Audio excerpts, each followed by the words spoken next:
Look, whether a person died in a hospital or died in a nursing home,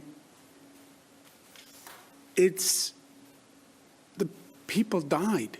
We're below the national average in number of deaths in nursing homes. But who cares? They died. Yeah, they died, and my next guest cares, and maybe you should care too. We have breaking news tonight from the New York Post. Governor Andrew Cuomo's secretary has now admitted that they covered up the state's nursing home death toll. That stunning admission made on a call with state leaders from the Democrat Party, where his secretary apologized for the cover-up and then blamed President Trump for the decision to withhold those numbers.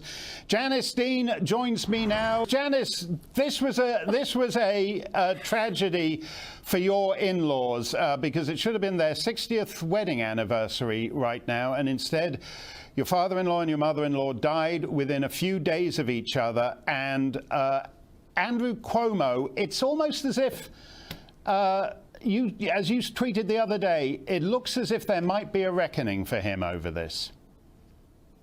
This is the biggest bombshell that we have had so far.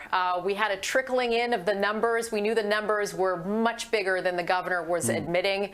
So over 15,000 residents died from getting COVID in their nursing homes.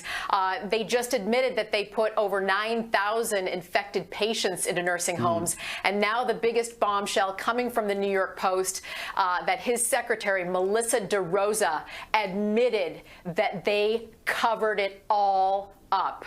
And I don't think you can overstate the tragedy of this. After you tweeted about your in-laws, I noticed it was a kind of mini trend that the husband would die on the Tuesday and the wife would die on the Friday, and someone such as yourself has to have that terrible thing where you've got to explain to your kid that grandma's died, and then a few days later that grandpa's died. And yet we've got all these restrictions on restaurants, on every other aspect of life, and the people who were most vulnerable, Andrew Cuomo, failed to protect on an horrific scale. Absolutely. And it wasn't just him. There were other governors, other Democratic governors that did the same thing, putting COVID positive patients into nursing homes. Newsom, Whitmer, Wolf, and Murphy. And Cuomo. Right. 5 of them put COVID positive patients into nursing homes. Yeah, let's be bipartisan and throw in that so-called Republican in Massachusetts too, because he did that as well for a while. I mean, he became a hero to the left in this country, Cuomo, and he still thinks this can bounce off him. It can't. Not now.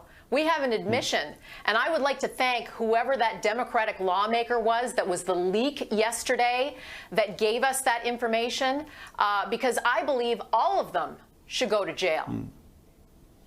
Do you think that will come to that there will be criminal charges against New York's administration? I think they have to do something. There has to be an independent bipartisan investigation now with subpoena power. We need to see these people on the stand with a jury, with us, the people that lost our loved ones in the audience, to see them tell the whole truth and nothing but the truth. Because justice needs to be served. We don't have our loved ones here today. But by God, I am here to be a voice for all of them. And I want justice.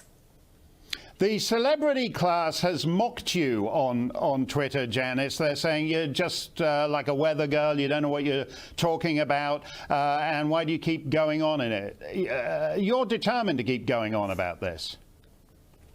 It's personal. I have never been a political person in my entire life. It affected my family. I'm speaking on behalf of them. And it's their 60th wedding anniversary today, Mark. And the Angels won.